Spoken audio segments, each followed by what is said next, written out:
Donc, qu'est-ce que je veux faire avec vous ce soir? J'ai repris une de mes anciennes formations que je veux vous ramener. Donc, c'est une manière différente de parler des modulaires parce qu'à un moment donné, on a l'impression de se répéter. Donc, ce que je veux vous offrir, c'est du vocabulaire différent, une technique différente pour pouvoir présenter la collection des modulaires. Donc, si on parle des modulaires, la première des choses qui va vous venir à l'esprit, c'est le garde-manger, c'est les ingrédients secs, c'est la conservation. Donc, moi, en fait, ma devise pour les modulaires, c'est tout ce qui est dur, tout ce qui est mou reste mou, mais pas dans la chambre à coucher. OK? Mêlez pas le Tupperware avec la chambre à coucher. OK? Ça, c'est un combat que je ne mènerai pas. Donc, c'est vraiment dans l'objectif de conserver nos aliments. Donc, j'aime toujours ça donner un visuel. Donc, qui ici a déjà retrouvé des biscuits bretons que quand tu t'es mis à le manger, tu as eu l'impression d'avoir un hostie qui te collait dans le palais? Qui ici est déjà arrivé pour manger en fait des Rice Krispies puis t'entendais aucun, ça faisait pas de son, ça l'a fait comme un gros moton de pâte dans le fond de ton lait. Mais qui ici est déjà arrivé pour prendre la cassonade puis t'avais en fait l'impression d'avoir besoin d'une chaîne ça pour te faire une tranche de cassonade? Donc, la conservation des aliments, c'est la première chose que ça va faire pour nous, les modulaires. La deuxième des choses, vous allez voir avec la démonstration que je vais vous faire, c'est que ça va vous aider à maximiser l'espace. Parce que dans un garde-manger, c'est souvent là qu'on a une grande perte. Si vous ouvrez un garde-manger qui n'est pas organisé, peut-être que c'est le vôtre, c'est correct, c'est parfait même. Vous allez réaliser que quand on ouvre un garde-manger, le haut de toutes nos tablettes est vide. Pourquoi? Parce que c'est des boîtes et des sacs, toutes de formats différents qu'on ne peut pas empiler. Et bien évidemment, une des choses qui est importante de comprendre, c'est le côté hermétique. Donc, le côté hermétique, c'est tout ça, en fait, qui va faire la différence sur le fait de prolonger la durée de vie de nos aliments et sur la conservation. Une des choses que je veux vous dire, quand vous voulez vendre un système d'organisation comme celui-là, ce ne sont pas les caractéristiques qui vont vendre, ce sont les histoires que vous allez raconter. Moi, je vais vous donner quand même quelques caractéristiques juste pour que vous le sachiez, parce que dans un live, on aime ça d'en donner une, deux, un maximum de trois, parce que souvent les caractéristiques sont évidentes. La première caractéristique à connaître, en fait, sur les modulaires, c'est la conception, en fait, du couvercle. Donc, le couvercle, lorsqu'on le regarde, il y a comme une traque de chemin de fer. Donc, qu'est-ce que ça fait? Ça vient faire en sorte que le couvercle vient enrober complètement le dessus de mon contenant. Et si vous ne le saviez pas, le contenant, en fait, du modulaire, il n'est pas droit. Il est légèrement incliné. Là, j'ai jamais remarqué ça. Vous irez en sortir un puis vous irez regarder. Donc, qu'est-ce que ça fait? Ça fait en sorte que la traque de chemin de fer du couvercle, avec le couvercle incliné, quand on vient les mettre l'un par-dessus l'autre, c'est ce qui fait qu'ils sont difficiles à rentrer. Mais ça vient faire en sorte que la diagonale, donc du contenant, vient absolument boucher donc le contenant, ce qui fait en sorte qu'il est à 100% hermétique. Avec les enfants, il est vraiment le fun parce que vous pouvez en fait vous amuser à faire des mathématiques. Tous les contenants sont numérotés. Donc, du côté des ovales et des super ovales, ça va être numéroté du numéro 1 jusqu'au numéro 5. On parle des hauteurs. Et du côté des carrés et des rectangulaires, ça va être numéroté du numéro 1 jusqu'au numéro 4. Donc, c'est modulable. On peut s'amuser à faire des additions. Donc, je sais que si j'ai deux numéros 4, en réalité, ça va donner une hauteur numéro 8. Bonne chance si vous avez un garde-manger, en fait, de cette grandeur-là. Mais qu'est-ce qui est le fun, c'est que c'est ça qui va nous permettre de vraiment venir maximiser l'espace. Donc, maintenant, qu'est-ce que je vais faire avec vous? C'est que je vais vous présenter qu'est-ce que vous pouvez faire, donc d'une manière interactive pour pouvoir présenter l'organisation d'un garde-manger à quelqu'un qui est peut-être un néophyte, qui ne connaît aucunement les modulaires, puis qui se dit, ben voyons, moi j'en ai plein de contenants, j'achète des pinces, puis je mets ça en fait sur mes sacs. Ce qu'on veut, c'est leur donner un visuel de la puissance. Et c'est ça qui est le fun avec le modulaire. Donc, pour pouvoir faire ce que je vais vous présenter, vous avez besoin de un galon à mesurer et vous avez besoin de tape à mesurer, donc du tape de découpage de peinture que vous pouvez acheter au Dollarama. OK? Vous allez aller dans votre garde-manger et vous allez aller prendre les mesures de votre tablette. OK? Donc, vous allez prendre la largeur, vous allez prendre la profondeur et vous allez prendre la hauteur de vos tablettes. Vous pouvez même décider de faire ça directement sur votre profil, sur votre groupe VIP, sur votre page. de demander à votre clientèle de vous donner leur mesure de tablette. Qu'est-ce qui est le fun? C'est que vous pouvez prendre l'organisation de quelqu'un et lui montrer comment est-ce qu'on va pouvoir, en fait, remplir à l'aide des modulaires. Donc, moi, je suis allé avec mon garde-manger en haut. Donc, moi, j'ai un garde-manger d'une largeur de 23 pouces. J'ai un garde-manger d'une profondeur de 17 pouces. Et j'ai un garde-manger, en fait, d'une hauteur de 11 pouces et quart. Et là, ça, c'est très important, ces mesures-là, parce qu'elles vont nous aider à prendre les mesures. Donc, comment est-ce qu'on prend les mesures d'un garde-manger? OK? Après avoir placé le tout. Donc, ici, j'ai placé mon masking tape.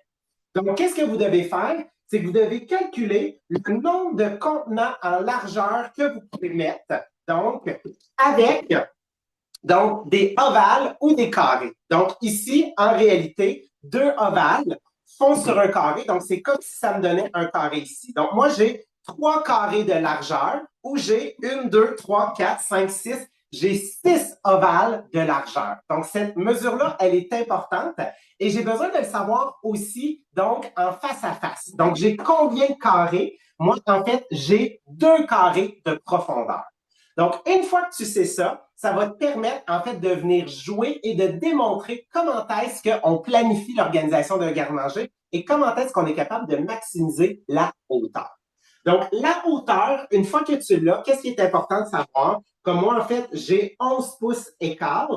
Je suis capable, en fait, de venir rentrer jusqu'à une hauteur numéro 5. OK? Mais il y a certains garde-manger que tu ne seras pas capable. Donc, ça se peut que toi, ta limite, c'est une hauteur 4. Donc, jamais que tu vas proposer à quelqu'un un modulaire, en fait, de hauteur 5, en fait, si son maximum, c'est une hauteur 4. Donc, il va falloir que tu limites dans cette proposition-là d'organisation. Donc, c'est vraiment, en fait, dans le but de pouvoir montrer aux gens, regarde, en fait, comment est-ce qu'on est capable de venir maximiser l'espace de tes tables. Donc, comme je disais, OK, on a différents formats. On a des carrés, on a des ovales. Sur un carré et un ovale, sur un carré, il rentre 2 ovales. Et on a aussi ce qu'on appelle la collection des rectangulaires. Sur un rectangulaire, il rentre 2 super ovales. Donc, ça, qu'est-ce que ça va permettre? C'est que ça va nous permettre de tout simplement dire à la personne, toi, est-ce que tu préfères en fait des carrés? Est-ce que tu préfères des rectangulaires? Mais moi, ce que je vais vous proposer, étant donné qu'en ce moment, on a ces deux ensembles-là à rabais, c'est de travailler avec ces deux kits-là pour pouvoir présenter votre organisation dès le départ. Donc, dans l'organisation d'un garde-manger, il existe 3 techniques. Il existe la première technique qu'on appelle la technique en escalier. C'est quoi une technique en escalier? Donc, une technique en escalier, ça va nous permettre, regardez bien, OK? Donc, de venir travailler avec les hauteurs. Donc, moi, vu que je peux aller jusqu'à une hauteur numéro 5, comme ça, juste ici, je peux venir mettre, en fait, ces contenants-là, donc, de côté, ou même venir les mettre sur la devanture, et je peux venir mettre lui ici. Donc, si vous voyez, en ce moment, qu'est-ce qui est en train de se passer? Voyez-vous, il y a comme une descente. OK? Donc, cette descente-là, pour les gens qui ont des garde-manger extrêmement profonds ou les gens qui ont des garde-manger extrêmement avec des tablettes hautes, en travaillant avec le modèle en escalier, ça permet de faire en sorte de ne pas venir créer un gros bloc que finalement, il faut qu'il s'en aille dans le fond ou qu'il faut qu'il désempile en fait plein en fait de contenants. Donc, la technique en escalier, elle nous permet de voir nos aliments. Donc, regardez, oui, il est caché en partie, mais parce que lui, il est plus haut que le 2, je vois c'est quoi mon ingrédient. Même chose ici, c'est mon numéro 3, mon numéro 2 est en avant. Je suis quand même capable de savoir c'est quoi l'ingrédient qu'il y a derrière. Donc, le modèle en escalier me permet de voir, en fait, mes aliments. Donc, ça, c'est souvent pour les garde-manger qui sont extrêmement profonds ou qui ont des hauteurs très, très hautes. La deuxième technique, OK, cette deuxième technique-là, c'est pour les gens, en fait, qui ont des garde-manger extrêmement larges. Donc, les gens qui ont des garde-manger extrêmement larges, qu'est-ce qu'on va faire? C'est qu'on va travailler avec des blocs. Donc, j'appelle ça, moi, le Tetris et les blocs. Donc, ça, c'est quoi? En fait, cette technique-là, c'est que je vais venir travailler, donc, avec le devant et le derrière, mais je vais toujours me laisser un espace vide. Donc, ça peut être l'espace d'un carré, comme ça peut être l'espace, en fait, d'un ovale.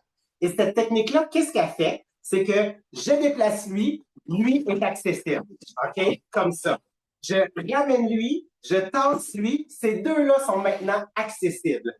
Décider de les tasser, je peux décider de les ramener à l'avant, je peux venir d'en ramener un autre. Donc, c'est une technique qui, souvent pour les gens qui ont des garde-manger très larges, ça me permet de jouer, OK? Donc, de les déplacer, un peu comme du Tetris, un peu comme du blocus, donc de pouvoir déplacer le tout. Donc, je vais en rentrer moins, je vais toujours avoir un espace, mais ça me permet de les bouger et de voir facilement mes invités. Et finalement, la dernière technique que vous pouvez utiliser pour présenter le garde-manger, c'est ce que j'appelle en fait le devant-derrière. Donc, le devant-derrière, je vous donne le visuel. Donc, dans une technique devant-derrière, ça sonne vraiment drôle dans ma bouche, mais en fait, qu'est-ce que vous allez faire? C'est que vous allez avoir vos ingrédients en double. Donc, il y a beaucoup de gens, des fois, ils disent, hey, un modulaire, en fait, rectangulaire 4, c'est vraiment pesant, Jean-Philippe. Donc, vu que c'est extrêmement, en fait, pesant, moi, je vais suggérer aux gens, donc, d'avoir un grand contenant de farine ici. Donc, ça leur permet d'acheter en grande quantité à rabais, mais d'avoir un autre contenant avec de la farine. Donc, qu'est-ce qu'ils vont faire? C'est qu'ils vont sortir, lui, du garde-manger pour cuisiner. Quand lui devient vide, ils vont aller chercher les ingrédients en arrière, puis ils vont retransférer. Donc, la technique avant-derrière, c'est pour souvent les gens qui ont des garde-manger qui sont peu profonds ou qui sont aussi, en fait, extrêmement larges. Donc, ça, c'est les trois techniques que vous pouvez, en fait, utiliser. Et bien évidemment, si vous ne l'aviez pas remarqué, dans nos kits en ce moment, on n'a pas tous les formats de modulaire. Donc, moi, ce que je vous suggère, c'est de vous sortir tous les autres formats pour dire aux gens, ben, regardez, en ce moment, ça se peut que tu te sentes limité ou il y a des ingrédients que tu ne visualises pas. Ces kits-là sont en rabais, c'est toujours le meilleur prix pour toi, mais tu vas pouvoir venir compléter avec d'autres modulaires en ce moment qui ne se retrouvent pas dans les kits. Et si vous avez donc vos modulaires remplis de nourriture, c'est encore mieux parce que les gens vont réellement voir c'est quoi les quantités donc que vous pouvez mettre à l'intérieur. Au lieu de dire oh, il faut que j'utilise des modulaires qui sont vides de mon inventaire. Non, prenez ce que vous avez parce que n'oubliez pas, c'est le visuel en fait qui va vraiment vendre en fait donc le produit aux gens. Donc, ça, c'est les trois techniques donc, que vous pouvez utiliser. Donc, amusez-vous. Un live d'organisation, vous pouvez en faire un pour vous. Vous pouvez en faire d'autres, en fait, pour votre clientèle. Demandez-leur leurs mesures et je vous le dis, ça va vous permettre de parler différentes caractéristiques et différentes techniques aussi.